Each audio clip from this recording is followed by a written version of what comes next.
Fala galera, beleza? Sejam bem-vindos a mais um vídeo no canal. No vídeo de hoje a gente vai bater um papo sobre o relatório do Habitat 11. Soltaram aí na noite de ontem, então bora lá dar uma olhada, ver como é que tá o Habitat. Tá aqui o relatório dele de novembro. Para quem não conhece, esse é um fundo de CRI que ele até traz pra gente, ó, tem uma preponderância em CRIs de carteira de recebíveis pulverizados. Ele tem um patrimônio de 721 milhões, a cota patrimonial dele 97, o código dele é esse Habit 11, taxa de gestão 1.1, tem 42 mil cotistas, é uma quantidade de gente até razoável. E tô pegando aqui agora para vocês, olha, está sendo negociado a 105,67 no momento que eu tô gravando aqui. Ainda não abriu o mercado, mas fechou a este valor. Vamos seguindo. Ele traz alguns destaques aqui. Um dividendo anualizado de 17,46%, considerando aí a cota de fechamento de mês, né, que esteve 111, agora ele está 105, vai dar um pouquinho a mais. Ele fala um pouco da captação total dele desde o IPO, vem trazendo uma linha do tempo do que aconteceu. O que importa pra gente aqui é a última emissão, que terminou dia 29 de outubro, que captou aí 198 milhões de reais. Ele fala que já distribuiu 18,7 reais por cota. Aí se a gente pegar aqui o patrimonial dele de 100, de praticamente 100, né, dando aí um retorno de 18% desde o início, bem alto. Aí ele fala um pouco de cenário macroeconômico. Eu não vou entrar nisso porque é aquela coisa só para encher um pouco a linguiça do relatório. Fala sobre o fundo. Ele traz aqui que encerrou o mês com 75% do seu PL alocado em CRIs, aí 41 operações, 6% em FIIs, a gente vai falar sobre isso. Você já sabe muito bem a minha opinião em relação ao fundo imobiliário dentro de uma carteira de um fundo de crédito, né? Eu sou bem contrário a isso. E 17% em caixa. Eles alocam, para quem ainda não teve contato com esse fundo, eles não têm uma alocação tão rápida. A alocação deles é boa, mas não é aquela alocação rápida que a gente gosta, é uma alocação um pouco mais demorada. Então vamos ficar de olho. Aí ele fala que em novembro foi alocado 66 milhões, lembra, eles captaram 198, 16 milhões, 66 milhões foi para CRI e 12 milhões foi para fundo imobiliário. Aí ele traz aqui um pouco de cada CRI. Eu não vou passar por tudo, a gente só quer ver as taxas, ó, 12% mais IPCA, 13 mais IPCA, 10, 8, 12, 12, 10. Aí eu quero chegar aqui, ó, nesse item aqui, ó. 10 milhões na oferta 400 do valor a hedge fund, ok. E 2 milhões na oferta 476 do Suno Recebíveis. E aí ele fala, a alocação manter uma reserva de capital líquida para fazer frente às tranches futuras dos CRIs. É aquela coisa, né? Mais ou menos, porque você coloca esse dinheiro em fundo imobiliário, se o fundo cair, e aí? Aí carrega, né? Aí muda a estratégia, aí vira estratégia, sai de tática e vira estratégica, porque não vai ter como vender, né? Então, assim, tem que ficar muito de olho quando eles vêm com esses movimentos, porque não é algo que faz tanto sentido. Eu não vejo muito porquê. Desses dois fundos, do Valor, até entendo que ele tem uma pegada um pouco diferente. Agora o do Suno, nada contra o fundo da Suno em si, mas o Habitat tem capacidade de fazer uma alocação em CRIs de qualidade igual ou superior que a do Suno. Então por que eles estão investindo no Suno? Não faz sentido. E eu vejo vários fundos fazendo isso, né? Vários fundos entrando nessa oferta desses Suno recebíveis. Então vamos ver. Eu vou ver se eu trago esse relatório desses Suno recebíveis aí para ver se justifica todo mundo tá colocando dinheiro nele ou se é apenas aquela coisa que a gente já está acostumado, né? Que a gente já vê bastante, que é o fundo A, compra do fundo B, que compra do fundo o B, compra do C e o C compra do A novamente. Então, assim, vamos ficar de olho. Lembrando, nada contra esses dois fundos, nem contra as gestoras, nem nada assim, mas é um ponto que a gente tem que falar. O cara que é cotista do Habitat, que não tem nenhum desses dois fundos, ou só não quer saber de outros fundos além do Habitat, ele olha isso e fica meio, né, meio chateado com a situação. Então fica aí a crítica. Eu vou trazer sempre essa crítica aos fundos de CRI que fazem isso, porque o bônus para o cotista é muito pequeno, e além da taxa dupla que vai acabar pagando, né? Então, assim, nesse caso específico, eu acho interessante a do Valora, por ser um fundo diferente, é um hedge fund, tem uma pegada totalmente diferente do Habitat, aí faz sentido, mas o do Suno eu não vejo tanto sentido. Eu acredito que o Habitat tem capacidade de fazer alocações tão boas quanto. Então fica aí um comentário. Em breve eu devo trazer relatórios sobre o Valora e sobre o Suno. A gente faz um vídeo aí comentando. Então vamos seguindo. Tem aqui, ó, ele fala também que teve um pré-pagamento. Quem investe no Habitat sabe que ele tem muito pré-pagamento, não é pouco, não é muito, todo mês aparece. E assim, não é um ponto de atenção, porque eles são bem condizentes aí com o cotista, eles andam junto com o cotista. Então, quando ocorre o pré-pagamento e a nova operação que acontece não é interessante, eles não entram e seguem a vida. Então, assim, eles ajudam um pouco o cotista nessa questão, né? Porque a gente vê fundo aí, tipo, por exemplo, o Habitat mesmo já foi tema de vídeo, acontece o pré-pagamento, ele vai lá, estrutura uma nova operação, o juros é menor, tem uma carência e o cotista fica só a ver navios. Então, assim, pelo menos o Habitat ele tem essa pegada que acontecem muitos pré-pagamentos, porém ele não volta para eles. Aí ele traz uma explicação, né, do porquê do pré-pagamento, já informado no relatório de outubro, no valor de 16,9 milhões, principal mais juros, aproximadamente 2,53% do PL, e ele fala também de um prêmio do pré-pagamento que teve aí de 676 mil. Lembrando, quando acontece esse prêmio, quando o fundo recebe esse valor do pré-pagamento, essa multa entra como caixa e ele consegue distribuir isso para os cotistas. Então acaba que vira um lucro na operação, assim, quando isso acontece. Ele explica um porquê que teve. Ele tem esse relatório semestral dos ativos, que é bastante interessante. Aí ele fala que a empresa havia informado o aumento do orçamento da obra e tudo mais. Eu não vou passar por isso. O que é interessante a gente falar é o seguinte: essa parte aqui, ó, identificamos no mercado uma nova operação com valor já integralizado de 32,5 milhões. 1,9 vezes o saldo devido do CRI que tivemos no portfólio, taxa reduzida, e tendo prazo por 70 meses. Aí ele fala que o valor total da nova emissão é de 102 milhões, 2 vezes e meio o valor da emissão do CRI que eles tinham. E aí ele fala um pouquinho, né, que entender que a carteira tinha potencial e tudo. E aí ele traz pra gente que não reinvestiu nessa operação, o que é bom. Geralmente a gente vê esses pré-pagamentos ocorrendo. Eu já falei muito sobre isso aqui no canal, e nem sempre é um problema, apenas às vezes uma rolagem da dívida por parte da empresa, que ela precisa de mais dinheiro, aconteceu alguma coisa, conforme eles falaram aqui, ou às vezes a operação está ruim.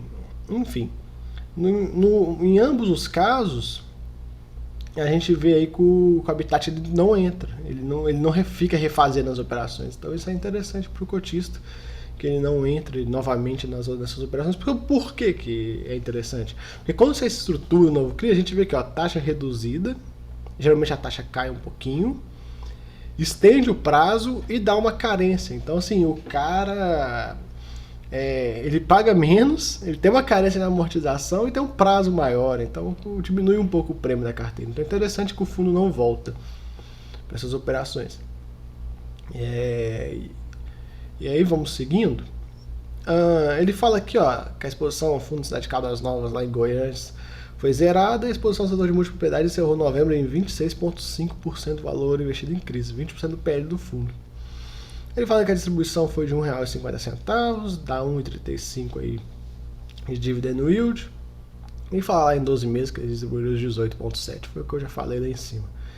Ele fala também que o pessoal que participou da emissão, tinha os recibos, o 13 e o 14, receberam aí 75 centavinhos aí por cada recibo, que é um valor até considerável, se a gente vê, e é um ponto ruim das emissões. A gente vê as emissões acontecendo e o cotista ele fica sem receber esse dinheiro. Claro, se o cara participou ele vai receber, mas se ele não participar ele fica sem receber esses 75 centavos aqui que poderia estar indo diretamente para o cotista, para a cota 11, vai para pagar um recibo de subscrição. Mas tudo bem, é assim que funciona.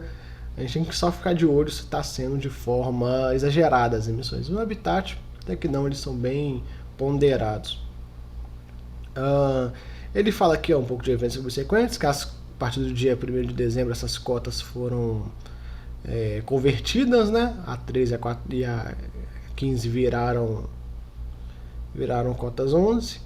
E aí ele fala um pouco, até 9 de dezembro, o fundo realizou investimentos total de 8,25 milhões em tranches adicionais de 3 CRIs que já estavam no portfólio, com taxa média de 9,71 mais IPCA. Com isso, no dia 9, hoje é dia 14, o fundo tinha 76% do seu PL alocado em CRIs, 6,5% do PL alocado em FIIs e 16% em caixa. Acredito que mais uns 2 meses eles terminam.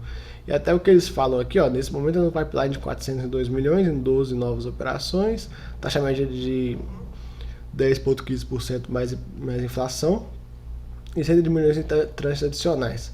Desse pipeline temos 184 milhões com liquidação prevista até final de fevereiro, mais ou menos 90 dias. Foi o que eu falei, mais ou menos nessa pegada aí, 2 meses, 3 meses no máximo. Aí ele fala um pouco da alocação dos recursos, ele traz aqui um gráficozinho de como foi a alocação. Então a gente vê, taxa média ponderada 11,5 mais inflação, superior à taxa média da carteira, o que é bom, eles não estão acabando com um prêmio. E aqui a gente vê a alocação mensal, foram 25 milhões em outubro, 66 em novembro e 8,3 em dezembro, totalizando os 99,7 milhões.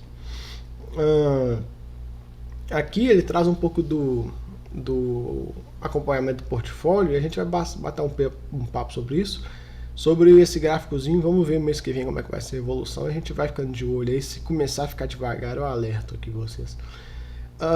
Ele traz um acompanhamento, questão de visitas e tudo. Aí ele fala, né, desse Crialure ali, que a obra está muito devagar e tudo. Eu não vou ler todo o comentário dele, é apenas para a gente ficar com um ponto de atenção. Ele até traz uma foto de outubro, uma foto de novembro aqui, mas vamos ficar de olho nesse CRI, ver se essa obra começar a andar muito devagar, a gente já fica ligado. Aí ele traz outra aqui, esse chocolate Lugano, explica também, explica um pouco sobre a operação, não tem muito o que falar, tá tudo bem com esse aqui. Ele traz esse CRI de urbanismo e fala também que foram investidos 8 milhões, né? Traz aqui um pouquinho do resumo do CRI, né? A taxa de juros e tudo mais. E ele fala um pouco também atualmente 80% dos lotes estão vendidos e tem 8,3 milhões em estoque. Portanto, há um potencial de melhora nos parâmetros de operação, uma vez que haja novas vendas. Então, traz até um gráficozinho do fluxo, né? Da PMT. Nada preocupante. Um pouquinho da demonstração de resultados. A gente vê aqui, até deixei marcado pra gente, novembro, ele gerou 1,17 e distribuiu 1,50. Você vai falar, caralho, tá distribuindo um patrimônio? Não, não tá. No mês passado ele tinha gerado 1,88 e distribuiu 1,50. Então ele tinha uma reservinha aí de alguns bons centavos para trazer. E a gente vê que o Habitat ele faz isso. Se você pegar aqui no mês a mês, olha, 1,21, 1,60, 1,68, 1,50, 1,55, 1,50, 1,88, 1,50. Então ele tenta deixar o resultado dele de forma mais linear e tendo essas reservas aí de resultados. Então, nada preocupante. Ele ainda tem uma reservinha, se você pegar o total, ó, a gente vê 33,72, 33,27. Tem alguns centavinhos aí. Ele até traz um DRE lá embaixo, a gente vai lá embaixo dar uma olhada. Aqui um pouco do que eu falei, ó, resultado e valor distribuído. A gente vê, ó, valor distribuído, resultado, distribuído. resultado distribuído, enfim. Tá aí. Ele traz até no semestral, ó, de forma mais fácil, ó, ele gerou 7,60 e distribuiu 7,49, tem 11 centavinhos ainda que ele não distribuiu.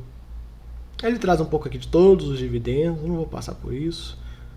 A gente vê que já batemos um papo sobre isso. Um pouco da carteira dele: 76% em CRI, 6% em FIIs, 18% em liquidez. Está aqui os setores, bastante em loteamento, multipropriedade, corporação, diversificação por securitizadora, o que é importante. A gente vê que tem fundo aí que tem só uma, ele traz várias, isso é bom, isso ajuda a gente, pequeno investidor. Aí você me pergunta por quê? Vamos pegar um exemplo aqui, ó, a Fortisec. Fortisec, ela está muito ligada no HCTR. Se você pegar o HCTR, você vai ver que praticamente tudo é Fortisec. E aí essas operações de pré-pagamento, tudo esse gira-gira, quando você tem tudo de uma securitizadora que também está com os interesses alinhados com os seus, aí acabou. Aí o último que vai estar alinhado é o cotista. Então é interessante quando se tem desta forma aqui, com bastante securitizadoras, as operações bem distribuídas. Ele traz um pouco dos indexadores. Aí eu até marquei aqui, ó, um ou outro tem variação negativa. É pouco da carteira, só ficar de olho se um dia chegar a vir um IPCA negativo aí nos próximos meses, o que eu acho difícil. Pode ser que esses CRIs aqui diminuam um pouquinho o prêmio, mas tudo bem, nada absurdo, é uma parte bem pequena do PL. Se você pegar aqui, ó, 8,28 mais 0,9, não dá 10%, mas aquela coisa, sempre a gente tem que ter atenção ao que está acontecendo. Ele traz um pouco das taxas médias, então a gente vê GPM mais 10, IPCA mais 10,75, INPC mais 9,5, INCC mais 12, CDI mais 6,18 e um pré-fixado aqui de 3,67%. E aqui as porcentagens do PL, a gente sabe que ele é muito ligado no IPCA. Um pouco da distribuição geográfica, não vou passar por isso, a gente vê bastante São Paulo, né? E agora eu quero bater um papo com vocês sobre essas estratégias do fundo que eles trazem para a gente, e vamos bater um papo. Aí ele fala: Core, principal estratégia de investimentos: CRIs com risco pulverizado, carteira de recebíveis, loteamentos, condomínio fechado, resort e tudo mais. Estratégia tática: CRIs com risco concentrado corporativo, operações de retorno atrativo, objetivo de diversificação de portfólio, ou operações com potencial de arbitragem no secundário. Então é aquela coisa, gerar resultado. E aí ele fala aqui: FIIs, ofertas 476.400, fundos sendo negociados a mercado com desconto patrimonial e potencial ganho de capital. Tá. É aquilo que eu falei lá em cima, no início do vídeo. Eles vêm com essa estratégia tática, compram um fundo imobiliário, esse fundo imobiliário toma uma queda, algo do gênero, aí ele passa, ele não é mais tática, ele vira estratégia core. Então assim, tem que ficar muito de olho com isso. No início do vídeo eu falei outro nome, mas eles consideram core, tem os fundos com outro nome, enfim. É ficar de olho, ficar muito de olho essas alocações em outros fundos imobiliários, porque às vezes não dá certo. Aqui, a liquidez: recusa a guardar alocação em tranches futuros, o objetivo é ter um percentual de 10%. E fundos imobiliários com valor de mercado próximo ao valor patrimonial e alta liquidez no secundário. Tá. Ele traz aqui um gráficozinho por alocação. Olha, a gente vê na Core ele tem essa faixa para trabalhar, na tática ele tem essa e na liquidez ele tem essa. Vamos seguir. Ele traz um pouco da carteira, mais para baixo eu vou continuar os comentários sobre isso. Ele traz um pouco da carteira, a gente vê aí, ó, a gente vê razão de garantia do PMT, tudo dentro dos conformes, nada abaixo de 100 ou próximo a 100, tá bem tranquilo aí. E lembrando, esse fundo ele traz um relatório de risco, então se você tiver meio ressabiado com a operação, tudo, você puxa um relatório de risco. E eles são bem transparentes com o que está acontecendo. É um ponto bem interessante do Habitat. Os caras trazem essa transparência pra gente. Aí agora, ó, lembra, estratégia tática, né? Que é o que ele faz, que fazer esse giro. Então ele traz o RBRY, que é um fundo, um high yield da RBR. Como eu disse, sobre o SNCI, digo sobre esse. A Habitat tem capacidade de fazer alocações tão boas quanto o Vigip e o Red Recebíveis, mesmo comentário. Um CRI concentrado, chocolate Lugano, a gente já bateu um papo sobre isso. E agora eu quero chegar nessa parte de liquidez, que eu marquei o MXRF e marquei também o da Suno aqui, e marquei o KNIP e o KNCR. Vamos lá. MXRF. O cara que é cotista do Habitat, ele espera resultados bons. E o MXRF hoje não entrega, não é um fundo que entrega resultados acima da média, nem nada do gênero. É um fundo líquido? Mas assim, a cota dele varia bastante. Às vezes está negativa, às vezes está positiva. A gente não sabe o preço médio do fundo, o fundo não traz isso pra gente. Então assim, fica meio difícil da gente saber. Hoje mesmo, acabei de puxar aqui, o MXRF fechou a 9,80. Então assim, não é tão líquido assim. Eles têm 1 milhão nele aí. Para fazer essa venda de forma rápida não tem jeito, tem que ser bem devagar. Enfim, Suno eu já comentei bastante, já falei, nada contra o fundo da Suno em si, mas é aquilo que eu falei.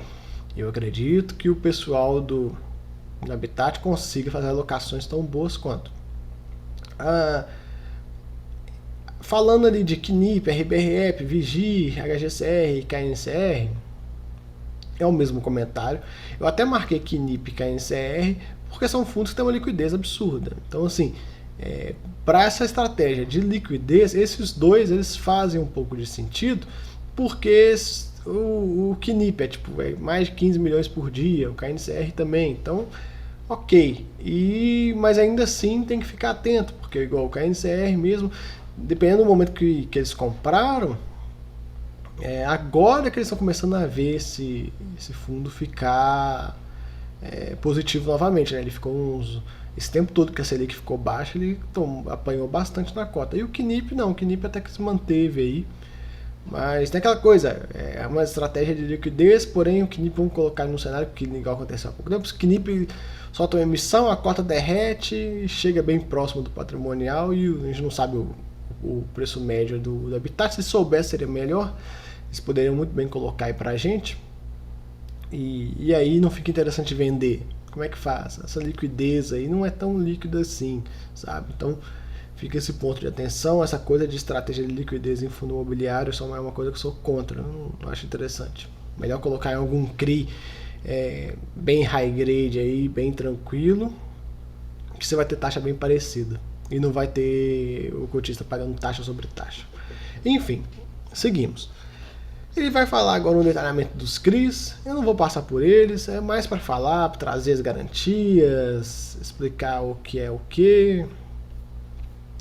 Aquela coisa que eu falei, se você quiser investir nesse fundo, tiver bastante interessado, pega, lê um por um para você entender, mas ele não traz muita coisa, ele traz só uma descrição, sabe? Ele não traz um acompanhamento. O acompanhamento você vai ver naquele relatório semestral que eu falei. Então vamos passar. E lembrando, esse link desse relatório vai estar na descrição aí, quem quiser ver.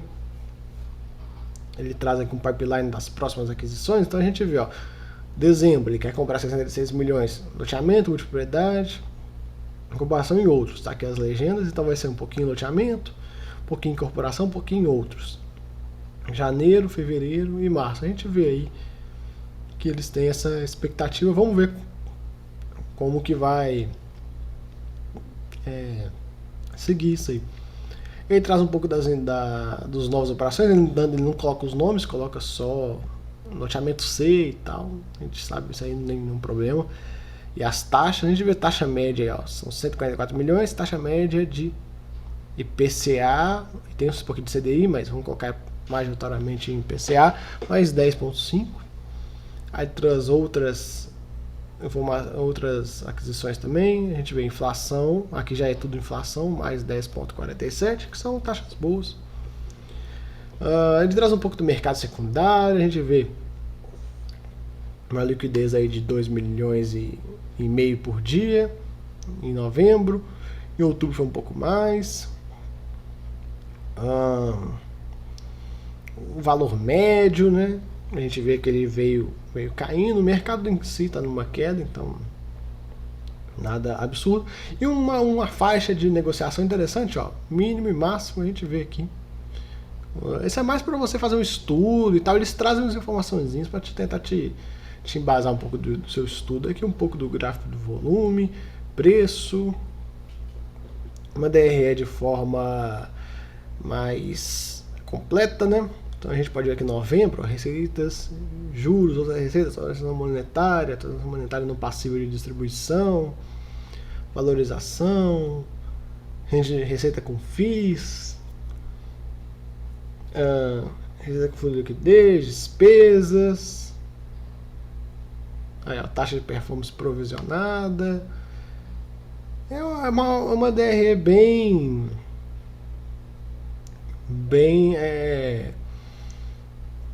aberta assim com tudo, sabe? Aquela lá de cima é bem mais simplesinha. E agora eu falo um pouco da gestora aí, tá aqui os contatos dele, endereço e tudo mais.